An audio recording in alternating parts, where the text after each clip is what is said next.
شریفہ تھی کہ آپ فجر کی نماز کے بعد تشریف رکھتے تھے تھوڑی دیر، یہ نہیں جو ہمارا حال ہے نماز پڑھی اور گئے بس بات ختم ہو، لیکن یہ کہ اس کے بعد صحابہ سے کچھ گفتگو ہوتی تھی، اس لیے کوئی خواب دیکھا ہو تو بیان کرے اس کے بارے میں کوئی ہو۔ تو ایک صحابی سے آپ نے پوچھا کیسا اصبحت، آج کیسی صبح ہوئی تمہیں، کیسی صبح نہ؟ ان کا جواب جو ہے وہ بڑا خیر معمولی، اصبحت مومن حقا یا رسول اللہ کے رسول، مجھے تو آج سچے مومن کی صبح نصیب ہوئی۔ اب یہ بات جو ہے غیر معمولی تھی تو حضور نے پوچھا لکل شیء صفت فما صفت ایمان، ہر شے کی کوئی نہ کوئی صفت ہوتی ہے جس سے آدمی اس کو پہچانتا ہے، تو یہ جو تم کہہ رہے ہو کہ مجھے سچے مومن کی صبح نصیب ہوئی ہے تو اس کی کیا کیفیت ہے وہ بیان کروں۔ عرض کیا کانی انظر الی الجنہ، میری کیفیت ہے کانی وہی لفظ ہے، کاننا کا طرح، کانی انظر الی الجنہ، مجھے تو محسوس ہوتا میں جنت کو دیکھ رہا ہوں، وکانی انظر الی النار،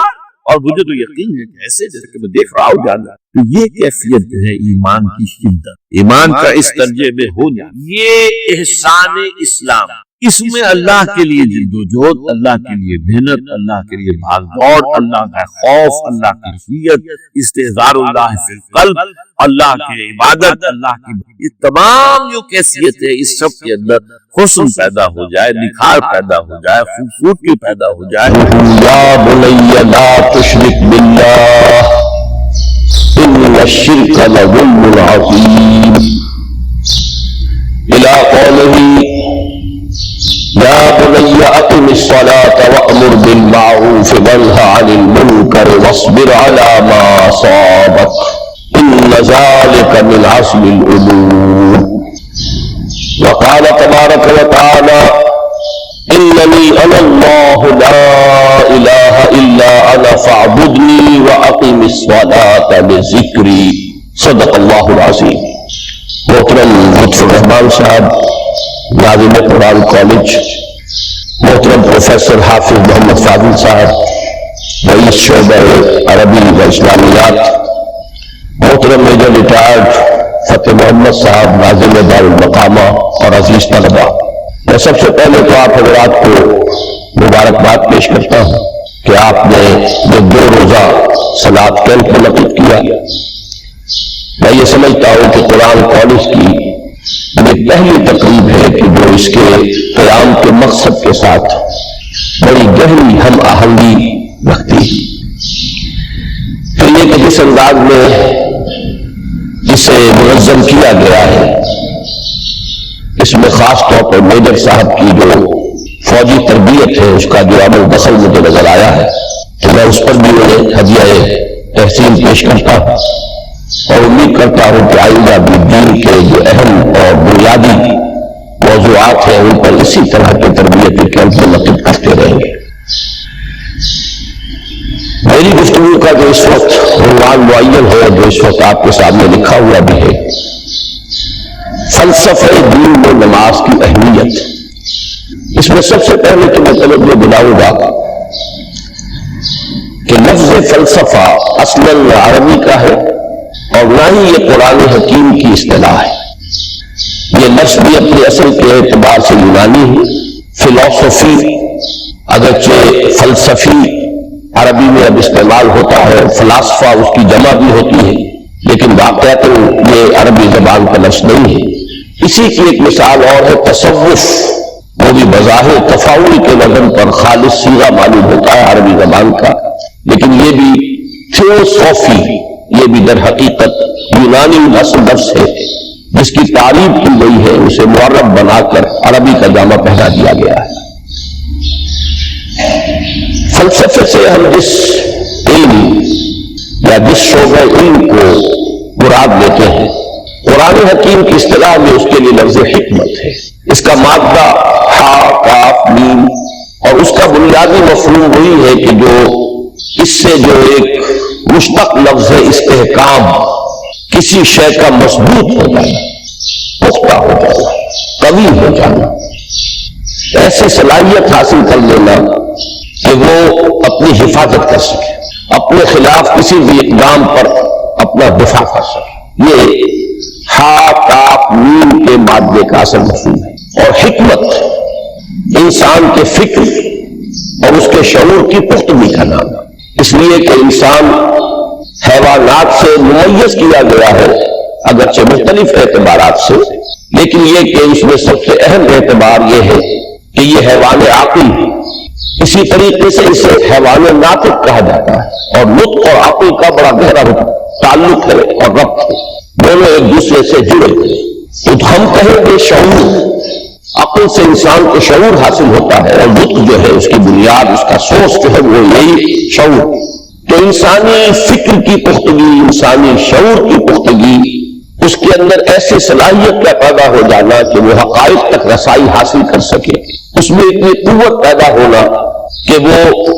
صحیح رخ پر، صحیح رخ سے موڑنے والے جتنے محرکات ہیں ان کے مقابلے میں اپنا دفاع کر سکے، یہ حکمت ہے۔ لہذا فلسفہ دین کی بجائے آپ اپنے ذہن میں حکمت دین کا لفظ رکھیں، اور اب غور کیجیے کہ حکمت دین میں صلاۃ کے مقام کو سمجھنے کے لیے ہمیں یہاں سے ابتدا کرنی چاہیے کہ حکمت دین کا سب سے بنیادی مسئلہ کون سا ہے۔ حکمت دین کا سب سے اہم، سب سے بنیادی اولین مسئلہ معرفت خدا ہوگی۔ انسان اپنے رب کو پہچانے، اور رب کو پہچان کر اپنے فطری جذبہ تشکر کو اس کی ذات سے وابستہ کرے۔ یہ فطری جذبہ تشکر بھی آپ سمجھ لیجئے کہ یہ بھی نہ صرف انسان بلکہ حیوانات کا بھی خاصہ ہے کہ اگر ان کے ساتھ کوئی بھلائی کی جائے تو ایک خاص رد عمل ان کی طبیعت میں پیدا ہوتا ہے، جسے ہم جذبہ شکر یا جذبہ تشکر سے تعبیر کر سکتے ہیں۔ حیوان کے پاس اگرچہ وہ زبان نہیں ہے کہ جس میں وہ اپنے اس جذبے کو الفاظ کا جامہ پہنا کر اپنے محسن کی خدمت میں پیش کر سکے، لیکن یہ کہ اگر کبھی کسی بھوکے پیاسے حیوان کو آپ نے کوئی غذا فراہم کی ہو یا پانی پلایا ہو، اور پھر اگر آپ اس کی آنکھوں میں دیکھیں گے تو وہ جذبہ تشکر وہاں سے ابلتا ہوا محسوس ہوگا۔ یہ گویا کہ فطرت کا تقاضا ہے۔ حیوانات سے بلند تر سطح پر انسان ہے تو فطرت انسانی کا بڑا اساسی اور بنیادی تقاضا ہے کہ وہ اپنے محسن کا شکر ادا کرے، جس نے بھی اس کے ساتھ کوئی بھلائی کی ہو، خیر کیا ہو، اس کی کوئی احتیاج پوری کی ہو، اس کی کوئی ضرورت پوری کی ہو، اس کا وہ شکر ادا کرے۔ تو یہ فطری جذبہ تشکر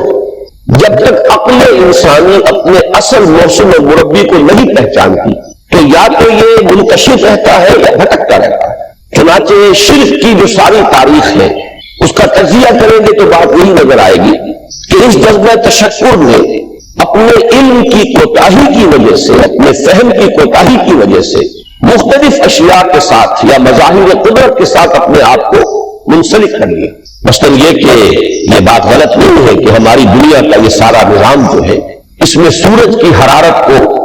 بہت بڑا دخل حاصل ہے۔ ساری انرجی جو ہمارے پاس ہے اس کی سورس تو اصل میں وہ سولر انرجی ہے۔ لکڑی بھی آپ جلا کر اگر آگ کے ذریعے سے حرارت حاصل کرتے ہیں تو وہ بھی در حقیقت سورج ہی کی وہ حرارت تھی کہ جو اس لکڑی میں جذب ہوئی ہے، اس نے وہ صورت اختیار کی۔ فصلوں کو سورج پکاتا ہے، اس کی حرارت جو ہے وہی ان کے پکنے کا ذریعہ بنتی ہے۔ لہذا انسان نے یہ سمجھا کہ ہمارا سب سے بڑا موسم یہ ہے، لہذا اس کے آگے ہاتھ جوڑ دیے، اس کو سجدہ کیا، اسے معبود بنا لیا۔ اسی پر آپ قیاس کرتے چلے جائیے، جس چیز کے بارے میں احساس ہوا کہ اس کے ساتھ ہماری کوئی بھلائی وابستہ ہے، یہ ہمارے لیے کسی خیر کا ذریعہ ہے، اس کے سامنے انسان جھک گیا اور اس کے اظہار تشکر کے لیے اس نے مراسم عبودیت ایجاد کر دی۔ تو عقل انسانی کی اصل معراج یہ ہے کہ وہ اپنے اصل مربی کو پہچانے، اپنے اصل رب کی معرفت حاصل ہو جائے کہ یہ تمام مظاہر فطرت، مظاہر قدرت، اگرچہ یہ سب ہے اس دنیا میں، اس کے نظام کو مختلف پہلوؤں سے ان کے ساتھ وابستہ کیا گیا ہے، لیکن یہ سب خود کسی اور کی ربوبیت کے مظہر ہے۔ کوئی اور ہے جو ان سب کا خالق ہے، کوئی اور ہے کہ جس نے ان کے لیے یہ سارا نظام بنایا ہے۔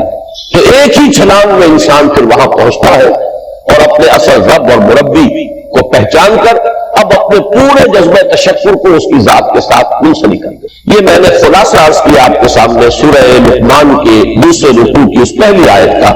جس میں اللہ تعالیٰ نے حضرت لقمان کے حوالے سے حکمت اور حکمت کا جو منطقی اور لازمی نتیجہ ہے دونوں چیزوں کو بیان کر دیا۔ وَلَقَدْ آتَيْنَا لُقْمَانَ الْحِكْمَةَ أَنِ اشْكُرْ لِلَّهِ، ہم نے لقمان کو حکمت عطا کی کہ کر شکر اللہ کا۔ فطرت سلیمہ کا تقاضا شکر، محسن کے لیے، مربی کے لیے، اور عقل کی معراج اپنے اصل موصل اور مربی کو پہچانا ہے، اسی کا نام حکمت ہے۔ حکمت عقل صحیح اور فطرت سلیمہ کے امتزاج سے وجود میں آتی ہے، جس کا نتیجہ شکر رب ہے یا معرفت رب۔ تو یوں سمجھیے کہ حکمت دین کا اساسی مسئلہ یہ، باقی سارے مسائل اب یہیں سے آگے چلیں گے۔ اس کے لیے یہ بات اگر آپ نے منتخب نصاب کے وہ اسباب پڑھ لیے ہوں تو یہ چیزیں سامنے آ چکی ہوں گی کہ اس کے لیے قرآن کا اسلوب یہ ہے کہ آیات کے حوالے سے انسان کے اندر معرفت رب کو جگایا جاتا ہے۔ میں نے جگانے کا لفظ استعمال کیا ہے کہ قرآن کی حکمت یہ ہے کہ رب کی معرفت فطرت انسانی میں موجود ہے لیکن سوئی ہوئی، ڈورمنٹ ہے، اسے جگانا ہے، اسے ایکٹیویٹ کرنا ہے۔ اس کے لیے آیات آفاقی،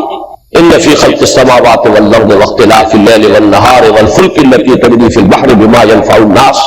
الی آخر الآیہ۔ اسی طرح آیات انفس وفی انفسکم افلا تبصرون سنریہم آیاتنا فی الآفاق وفی انفسہم حتی یتبین لہم انہ الحق۔ لیکن ان آیات آفاقیہ کی طرف بھی صحیح نقطہ نظر سے متوجہ کرنے کے لیے اور انسان کے اندر کی سوئی ہوئی معرفت رب کو جگانے کے لیے سب سے زیادہ مؤثر آیات قرآن ہے، چونکہ یہ فطرت انسانی کے اندر کی ایک شے کو جگانے والی ہے۔ یہی وجہ ہے کہ قرآن مجید اپنے آپ کو کہیں الذکر کہتا ہے، کہیں ذکرہ، کہیں تذکرہ۔ یہ تو یاد دہانی ہے، تمہارے اپنے اندر معرفت رب موجود تھی یا موجود ہے، لیکن یا تمہیں اس کا شعور نہ تھا، وہ تمہارے شعور کی سطح پر نہیں آئی تھی، یا یہ کہ آئی تھی لیکن پھر تم اسے بھول گئے، ظہور کے پردے پڑ گئے۔ جیسا کہ علامہ اقبال نے کہا کہ کافر کی یہ پہچان کے آفاق میں گم ہے، تم پھر گم ہو گئے۔ لہذا اس کو اجاگر کرنے کے لیے، تازہ کرنے کے لیے یہ آیات قرآنیہ، ان اندھیروں سے، گمشدگی کے اندھیروں سے نکالنے کے لیے، معرفت کی روشنی میں لانے کے لیے یہ آیات مبارکہ ہے۔ هو الذی ينزل على عبده آیات بینات لیخرجکم من الظلمات الی النور۔ اندھیروں سے نکال کر روشنی میں لانے کے لیے اللہ نے اپنے بندے پر صلی اللہ علیہ وسلم یہ آیات بینات نازل کی۔ لیکن اب اس سے اگلا قدم ہے، اور اصل میں وہ ہے جو میری گفتگو کا موضوع ہے اس وقت۔ اس کے لیے یہ تمہید ضروری تھی کہ حکمت قرآن کا اور حکمت دین کا اولین، اہم ترین، سب سے اساسی، سب سے بنیادی مسئلہ ہے معرفت رب۔ اگر اس مرحلے کو انسان طے کر لے اللہ کے فضل و کرم سے، اسے اللہ کی معرفت بھی حاصل ہو جائے اور اس پر ایمان بھی میسر آ جائے، تو اب اس کے سامنے تین مسئلے اور ان کو اچھی طرح آئیڈینٹیفائی کیجیے۔ پہلا مسئلہ یہ ہے کہ اس کی فکر صحیح مزید پیش قدمی کرے، آگے بڑھے۔ یہ تو اس کا سٹارٹنگ پوائنٹ تھا، رب کو پہچان لینا۔ ابھی تو اس سے آگے بڑھ کر اس فکر صحیح کو، بڑی بلندیوں کو چھونا ہے۔ جیسے کہ کلمہ طیبہ کی تمثیل بیان کی گئی قرآن مجید میں، کشجرۃ طیبۃ اصلھا ثابت وفرعھا فی السماء۔ تو فکر انسانی کے لیے وہ اصل ثابت جمی ہوئی جڑ جو ہے وہ تو ہے معرفت رب، لیکن اب یہ فکر ترقی کرے گی، یہ نشو و نما پائے گی، یہ آگے بڑھے گی، اس کی شاخیں یہ آسمانوں سے بات کرے گی، آسمانوں کی بلندیوں کو چھوئے گی۔ تو سب سے پہلا مسئلہ ہے فکر صحیح کی مزید پیش رفت، پیش قدمی۔ دوسرا مسئلہ انسان کا بہت بنیادی، عمل کی درستی، صحیح عمل۔ انسان اپنے نفس امارہ سے مغلوب ہو کر یا جذبات کی رو میں بہہ کر یا ماحول کے اثرات سے مرعوب ہو کر وہ کسی غلط رخ پر نہ پڑ جائے، تو اس کے عمل کو درست رکھنے کے لیے کوئی اسے سہارا درکار ہے۔ اور تیسری ضرورت اس کی، یہ میرے نزدیک اس دور میں سب سے زیادہ نگاہوں سے اوجھل ہو چکی ہے، یہاں تک کہ ہمارے بہت سے دینی حلقے بھی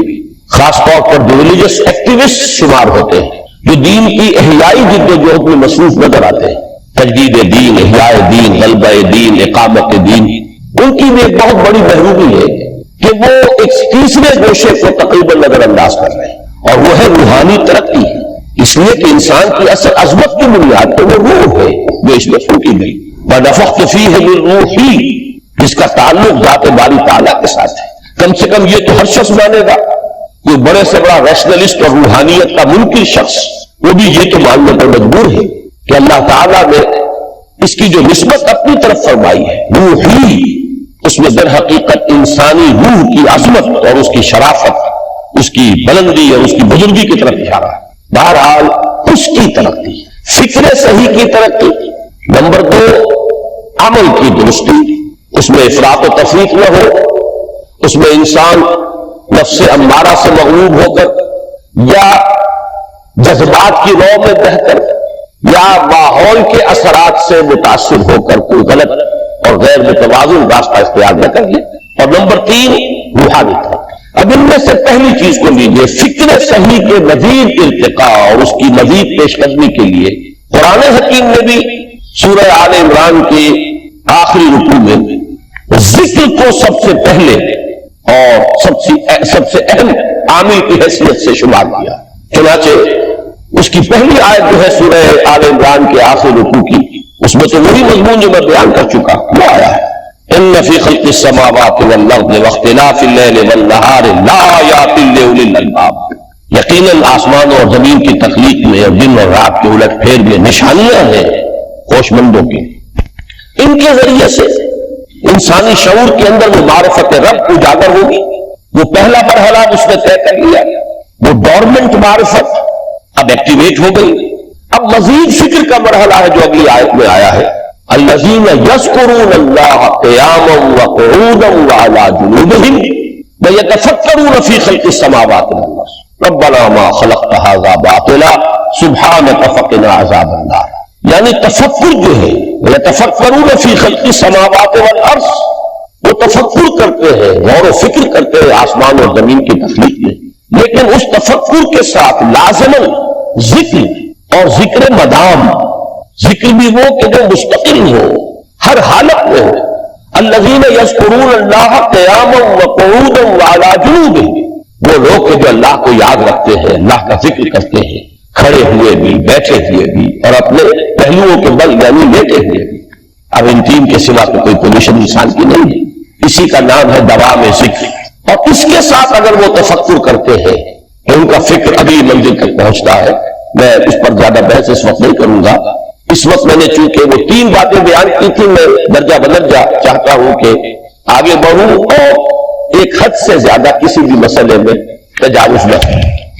یہ جو بات سورہ آل عمران کی آخری رکوع کی اس دوسری آیت میں آئی ہے، اسی کو مولانا روم نے بیان کیا ہے بہت ہی سادہ لیکن بڑے پرمغز شعر میں۔ یہ قدر گفتین باقی فکر کو، فکر اگر جامد بہت رو فکر کو، اس قدر تو ہم نے تمہیں بتا دیا، سمجھا دیا، یہ بات تو آ گئی تمہارے عقل میں، اب جاؤ خود غور کرو، مزید آگے پیش قدمی کرو۔ یہ قدر گفتین باقی فکر کو، فکر اگر جامد بہت رو فکر کو، فکر میں جمود آ جائے، فکر سست پڑ جائے تو جاؤ پھر ذکر کرو۔ تو یہ ذکر اور فکر گویا کہ گاڑی کے 2 پہیے ہیں کہ جن سے فکر انسانی صحیح رخ پر آگے بڑھے۔ اگر یہ ذکر ساتھ نہیں رہے گا تو فکر انسانی کج ہو جائے، تاثریا میر اور دیوار کج، پھر وہ فکر جو ہے وہ بلندی کو کتنے ہی پہنچ جائے لیکن وہ ٹیڑھی بلندی ہوگی، وہ صراط مستقیم پر پیش قدمی کرنے والا فکر نہیں ہوگا۔ اسی کو علامہ اقبال نے اپنے 2 اشعار میں، کیونکہ انہوں نے مولانا روم کو اپنا پیر بھی تسلیم کیا ہے، مرشد رومی، تو یہ فکر جو ہے، یہ خیال جو مولانا روم نے پیش کیا، اسی کو علامہ اقبال نے 2 اشعار میں میں سمجھتا ہوں کہ مزید شکوہ کے ساتھ مزید خوبصورت اور حسین انداز میں پیش کیا ہے۔ جزب قرآن زے غمی روباہی است، فقر قرآن اصلی شاہنشاہی است۔ قرآن کے بغیر اگر کوئی شعر بھی ہو تو وہ بھی اصل میں لومڑی ہے، اس کی کوئی حقیقت نہیں ہے، اس لیے کہ اصل شاہنشاہی جو ہے وہ تو فقر قرآن ہے۔ اب فقر قرآن کیا ہے؟ فقر قرآن اگر آپ لکھا ہوا دیکھیں گے اس کو تو اس کے آگے یہاں اب سوالیہ نشان آ جائے گا، فقر قرآن یعنی سوچو فقر قرآن کیا ہے، اور جواب ہے اختلاط ذکر و فکر۔ فقر قرآن امتزاج سے وجود میں آتا ہے کہ اس میں ذکر بھی ہو فکر بھی ہو، اور فکر را کامل ندیدم جس میں ذکر، میں نے فکر کو کبھی بھی اپنی منزل مقصود تک پہنچتا ہوا نہیں پایا جب تک کہ اس کے ساتھ ذکر نہ ہو۔ تو پہلی شے تھی فکر انسانی کی صحیح رخ پر مزید پیش قدمی اور پیش رفت، اور اس کے لیے لازم ہے ذکر و فکر کا امتزاج۔ دوسری چیز کو لیجیے عمل کی درستی۔ اس عمل کی درستی کے لیے اللہ تعالیٰ کے ساتھ ایک گہرے تعلق کی ضرورت، اس لیے کہ صبر کی بحث میں یہ مضامین شاید آپ کے سامنے آ گئے ہو کہ صبر، جہاں مصیبت پر صبر ہوتا ہے، تکلیف پر صبر ہوتا ہے، اللہ کے احکام پر جمنا یہ بھی صبر ہے، نفس کی خواہشات کی بات کو تھام کر رکھنا، کھینچ کر رکھنا یہ بھی صبر ہے، اور استقامت کسی شے پر قائم رہنا یہ بھی صبر ہے۔ تو عمل صحیح پر استقامت کے لیے وَاصْبِرْ وَمَا صَبْرُكَ إِلَّا بِاللَّهِ، اس صبر کی سب سے اہم جو بنیاد ہے، اس کا جو سب سے بڑا ذریعہ ہے، اس کا جو سب سے بڑا سہارا ہے، وَمَا صَبْرُكَ إِلَّا بِاللَّهِ، اس کے لیے ضرورت ہے ایک گہرے تعلق کی کہ اللہ کے ساتھ ایک ایسا تعلق برقرار رہے جو نہ صرف گہرا ہو بلکہ دائم و قائم مسلسل۔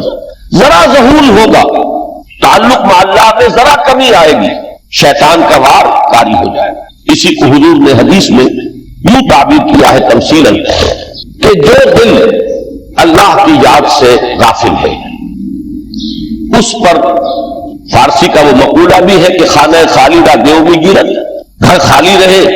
تو جنات اس پر دیو جو ہے آ کر قبضہ جما لیتے ہیں۔ تو خانہ قلب جو ہے اگر یاد خدا بندی سے خالی ہو گیا تو شیطان ابلیس لعین اپنی تھوتنی ٹکا دیتا ہے۔ یہ لفظ آتا ہے سور کے منہ کے لیے تھوتنی، جس طرح اس کا نکلا ہوا سا منہ ہوتا ہے آگے، یہ لفظ استعمال کیا گیا کہ وہ اپنی تھوتنی انسان کے دل پر جما کر اور پھوکے مارنے شروع کر دیتا ہے۔ تو شیطان کو موقع ہی کب ملتا ہے جب انسان کے تعلق مع اللہ کے اندر کمی، وہ خانہ بالکل خالی ہو گیا ہو یا اتنا ضعیف ہو گیا ہو کہ کل عدم ہو جائے، گویا کہ نہیں۔ تیسری چیز کی طرف آئیے، روحانی ترقی۔ روحانی ترقی کے لیے میں ایک اصطلاح کے سامنے لا رہا ہوں، اس سے مراد کیا ہے؟ روحانی ترقی کے لیے ہماری دینی اصطلاح ہے تقرب الی اللہ، اللہ سے قریب تر ہوتے چلے جانا۔ اس پر میرا ایک کتاب بھی ہے، تقرب الی اللہ کے دو مدارج، دو درجے، جو در حقیقت ایک حدیث نبوی علیہ الصلوۃ والسلام ہی پر مبنی ہے کہ حضور نے ایک درجہ قرار دیا ہے تقرب بالفرائض، فرائض کے ذریعے سے انسان اللہ کے قرب حاصل کرے۔ ایک ہے تقرب بالنوافل، نوافل کے ذریعے سے اللہ کا قرب حاصل کرے۔ ان میں کیا نسبت و تناسب ہے، اہمیت کے اعتبار سے کون بڑھ کر ہے، بلندی کے اعتبار سے کون بڑھ کر ہے، یہ تمام مسائل میں نے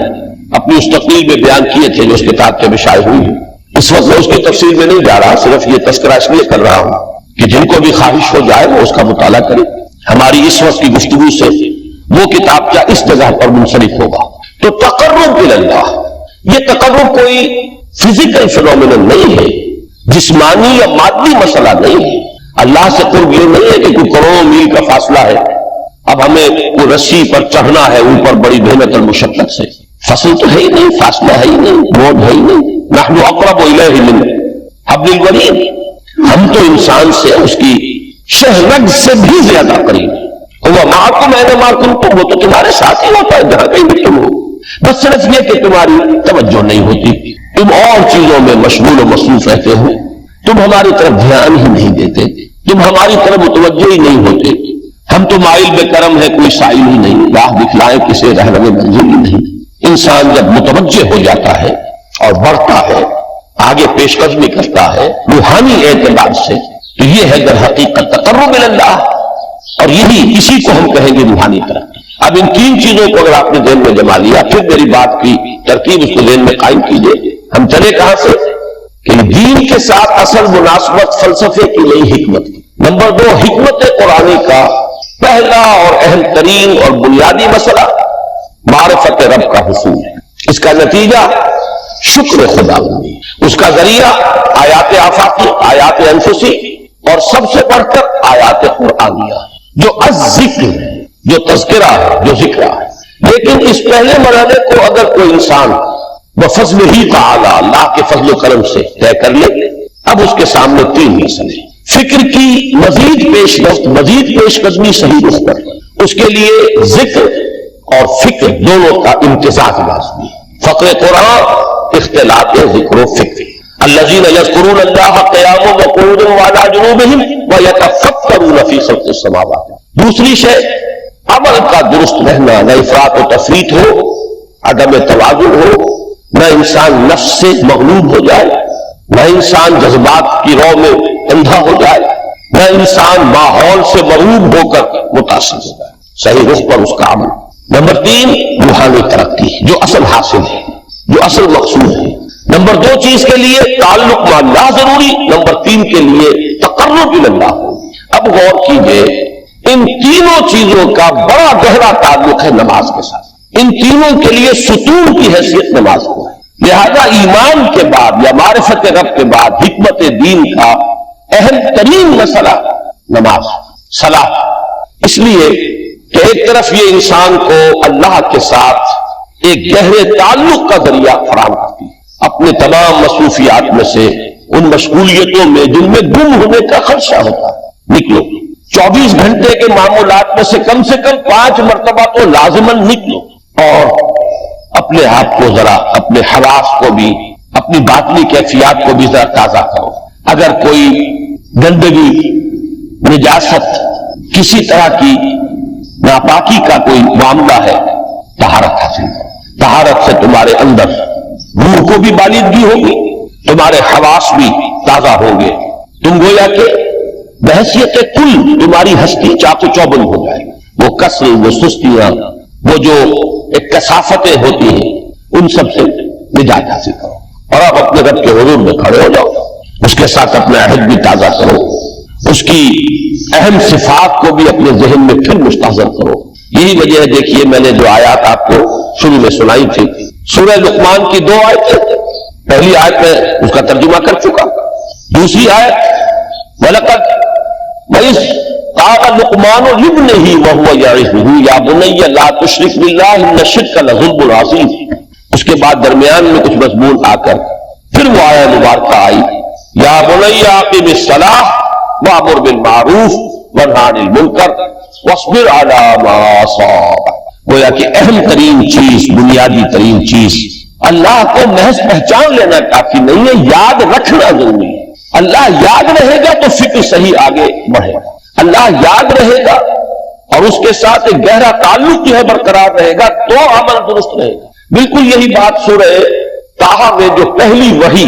حضرت موسیٰ علیہ السلام پر ہوئی اور پہلا مخاطبہ ہے، کیونکہ حضرت موسیٰ کو یہ انبیاء کرام کے مقدس گروہ میں ایک امتیازی حیثیت حاصل ہے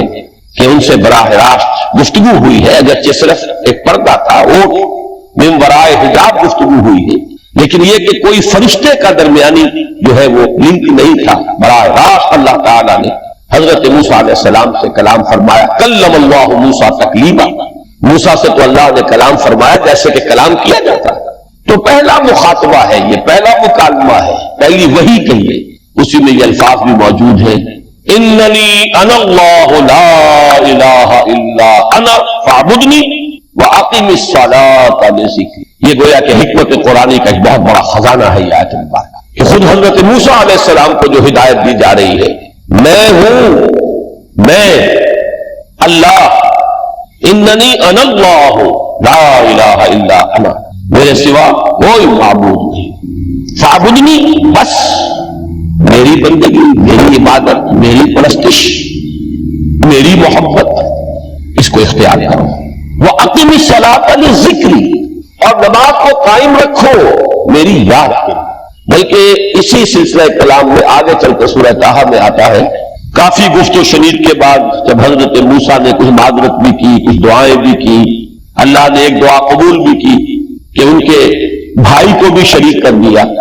حضرت ہارون کو بھی۔ اس کے بعد پھر جب فرمایا کہ اب جاؤ فرعون کی طرف، تو اس میں فرمایا وَلَا تَنِيَا فِي ذِكْرِي، اور دیکھنا یہ جو عظیم مشن تمہارے کندھے پر آ گیا ہے، بڑا بھاری اور کٹھن ایک فرض ہے جو تم پر عائد ہو گیا ہے، اس کے لیے سب سے بڑی تمہارے پاس جو قوت کا ذریعہ ہے وہ نماز ہے۔ فَلَا تَنِيَا عَن ذِكْرِي، میری یاد میں کبھی غفلت نہ کرنا، اس میں کبھی کوئی کمی نہ آنے دینا۔ جیسا کہ میں نے عرض کیا تھا کہ جیسے ہی وہ تعلق جو ہے کمزور پڑتا ہے یا منقطع ہو جائے معاذ اللہ، تو پھر انسان گویا کہ شیطان کے لیے نقطۂ تر بن جاتا ہے۔ اب آپ غور کیجئے، تیسری شے تقرب الی اللہ، اس کے حوالے سے بھی جو فرائض اور نوافل کی بات ہے اس کو اس وقت ذہن سے نکال کر یہ سمجھیے کہ اس میں نماز کا کیا مقام ہے، اس لیے کہ نماز فرض بھی ہے، نماز نفل بھی ہے، وہ تو ان دونوں میں شریک ہو جائے گا۔ اب اس کو لفظ صلاۃ کے حوالے سے آپ ان دونوں چیزوں کو سمجھیں۔ صاد لام واو یا یہ چونکہ حروف علت ایک دوسرے سے بدلتے رہتے ہیں، یہ جو مادہ ہے اس کی جو خالص لغوی اصل ہے، جو خالص عربی زبان میں اس کا بنیادی مفہوم ہے، وہ آگ جلانا یا آگ تاپنا یا آگ سینکنا، حرارت حاصل کرنا۔ لہذا بار بار آتا ہے جہنم کے ذکر میں اسلوہا، اب جلو اس میں، تاپو اس کو، یہ سینکے گی تمہیں۔ بلکہ تفتلون کا لفظ آیا ہے حضرت موسیٰ کے کلام میں، جب وہ گئے تھے کوہ طور پر، جب پہنچ گئے تو تھے آگ کی تلاش میں، لعلکم تفتلون، تو اپنے اہل خانہ سے یہی کہا تھا کہ مجھے کہیں وہ روشنی نظر آ رہی ہے، غالباً کوئی وہاں سے آگ مل سکے گی، ورنہ یہ کہ کوئی رہنمائی کو رستہ مجھے مل سکے گا، میں وہ آگ لے آؤں گا، کوئی چنگاری وہاں سے لے آؤں، لعلکم تفتلون، تاکہ تم، اب یہ اصطلاح در حقیقت باب افتعال ہے، اور یہ تے یہاں پر توئے کی شکل اختیار کر گئی، تا نے توب کی صورت اختیار کی سواد کی وجہ سے۔ بہرحال اس کا سب سے بنیادی مفہوم جو ہے وہ ہے تاپنا، سکائی حاصل کرنا، حرارت۔ اس کے حوالے سے سمجھ لیجئے کہ سب سے بنیادی تعلق اس کا جو ہے وہ روح کے ساتھ۔ روح میں محبت خداوندی کی آگ اگر ٹھنڈی پڑ گئی ہو، اگر محبت خداوندی کی حرارت میں کمی ہو گئی تو اس کو اثر نو، جس کو کہ میں آج سوچ رہا تھا تو ایک لفظ ذہن میں آیا کہ جیسے بیٹری اس کو ریچارج کیا جاتا ہے، اسی طریقے سے روح کے اندر محبت خداوندی کی اس حرارت کو اثر نو پیدا کرنا، یہ ہے در حقیقت نماز کا اصل مقصد۔ اس لیے کہ اس لفظ کا بنیادی مفہوم، اصل لغوی مفہوم تو یہ ہے، اگرچہ اس کا سب سے زیادہ کثرت سے جو استعمال ہوتا ہے، اور لفظ صلاۃ جس سے در حقیقت جس تصور پر مبنی ہے وہ ہے اقدام، کسی کی طرف متوجہ ہونا اور پھر دعا۔ صلاۃ کا سب سے قریبی مفہوم لفظی جب بیان کیا جائے گا، اس سے مراد، اس کے معنی، تو دعا اس میں اہم ترین ہے۔ کسی کی طرف توجہ کرنا، مناجات کرنا، گفتگو کرنا، مخاطبہ، مکالمہ، دعا، یہ در حقیقت صلاۃ کا سب سے بڑا اصطلاحی مفہوم ہے۔ لیکن جو اس کا مادہ ہے، صاد لام واو یا صاد لام یا، اس کا اصل مفہوم جو ہے وہ تاپنا، حرارت حاصل کرنا۔ تو ان دونوں کے حوالے سے عرض کر رہا ہوں، وہ تاپنا اور حرارت حاصل کرنا وہ ہے روح کے اعتبار سے۔ وہ جو کہا اقبال نے کہ مجھے عشق کی آگ اندھیر ہے، مسلمان نہیں راہ کا ڈھیر۔ یہ عشق کی آگ جب بجھ جاتی ہے، در حقیقت یہی تو انسان کی روحانی موت ہے۔ جب یہ نہ رہے تو چاہے منطق میں بہت انسان ماہر ہو، مجھے اقبال کا ایک شعر یاد آیا تقابل کرتے ہوئے، ایک انسان محکوم اور ایک انسان حر، آزاد انسان، ان کی نفسیات میں جو بنیادی فرق علامہ اقبال نے مختلف مواقع پر بیان کیے ہیں۔ محکوم ہے بیگانہ اخلاص و مروت، ہر چند کے منطق کی دلیلوں میں ہے چالاک، تو منطق کی دلیلوں میں انسان چالاک ہو جائے اور وہ لغت ہائے حجازی کا وہ